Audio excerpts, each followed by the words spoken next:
I can't tell you how hooked I have been to these episodes since I have discovered them during quarantine.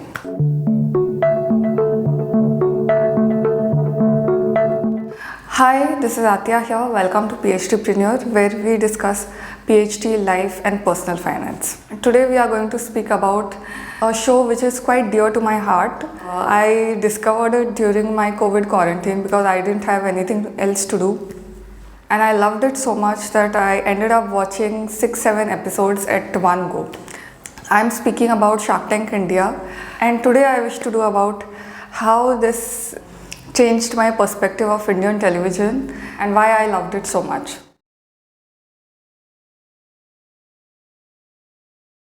So those who don't know, Shark Tank India is a TV show which was airing on Sony, and now it's over. It has covered, I think, 35 episodes. Basic premise of this is based on Shark Tank show which usually happens abroad, and this is the Indian version of it.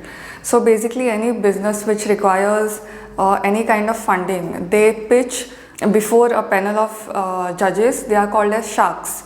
So based on the viability of idea and how it can be scaled in business perspective, funding is given to people who come over here.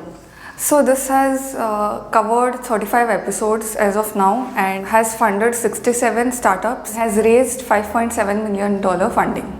All the episodes are present on Sony, but some of its episodes are there on YouTube. Even full episodes, there are clips also. You can watch it on any platform that you like. One of the reasons why it is very popular is that it has really challenged the way reality shows were being filmed and telecasted. It's not about the usual fights and conversations. It's the conversations happening here are really soul-filling, if I could say, and I just loved it so much that I had to do this video. It is so relieving to see a fresh change in reality drama shows. Yeah, I liked it very much, and I highly urge you to watch at least one episode of it.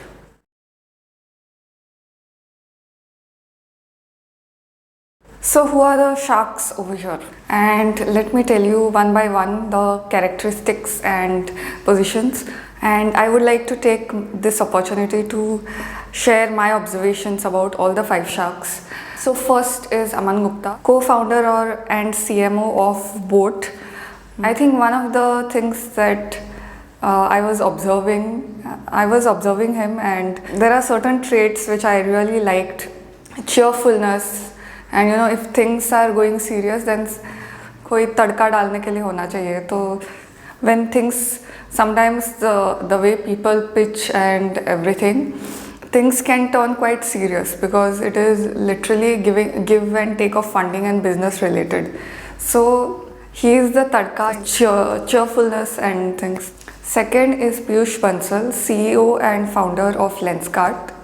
I think he is quite introverted but very strategic.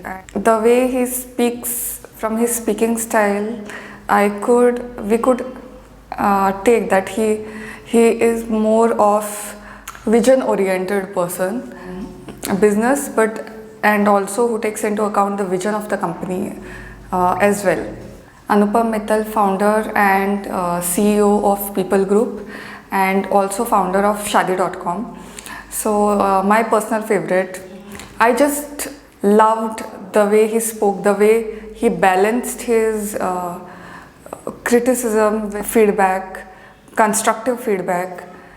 Came across as a thorough gentleman, quite patient and strategic. So these are some of the qualities. Vinita Singh, CEO of Sugar Cosmetics. Now I have used Sugar Cosmetics products in the past, and I am a big fan of most of the launches, and I think the lipsticks that Sugar Cosmetics makes, very few other brands can replicate that kind of quality and aesthetics. It was quite amusing to see the founder, and one thing I noticed that very down to earth and bubbly businesswoman. So that is one, if I could put one adjective, it would be that.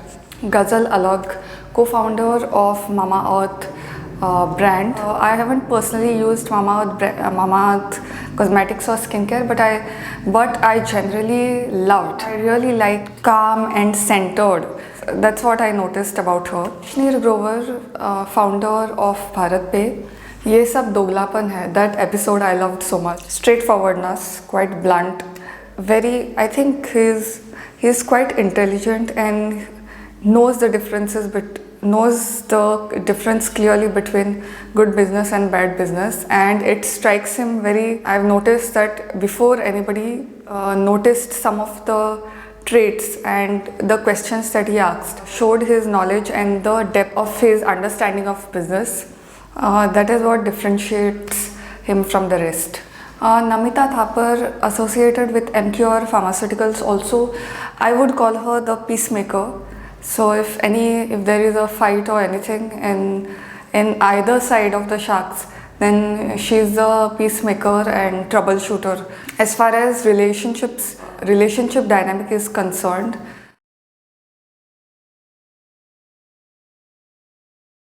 this show plays a role in infotainment, and I think one of the things which is required is general awareness. So I've seen some of the pitches where they were not aware of what is going on in their own business. So that is one aspect of maybe business lead generation as well as revenue management. Some of the businesses were not very experimenting with their promotion strategies. For example, I had seen one episode where he had a kind of 2-in-1 induction vessel which he had come for funding. He had not made any sales, he did not try to pitch it anywhere else. So basically lack of experimentation. So experimentation is required when it comes to promotion. The rigid mentality can be avoided. Very heavy on the artist or ideation side. Some were great on execution side, on promotional marketing branding. So a balance of both of this is required. Great idea versus great marketing. So some people I've seen taking feedback very personally, getting affected by it. So those were also the things that we observed during the show. Criticism or any kind of feedback it's related to the product or service, and it need not be taken so personally. And last but not the least, it's all about presentation. I noticed some businesses, they themselves were putting their products and services down, and they were not taking the credit which was due. Knowing the real value of your product and service and being confident enough to market it, that is also I think is required. And at the end of the day, it's all about presentation, how the idea is being presented. Some startups which were not even startups, a few ideation strategies, something that they had developed which was pre-revenue, even that got funding because the ideas were presented so well. I think being mindful of that also helps.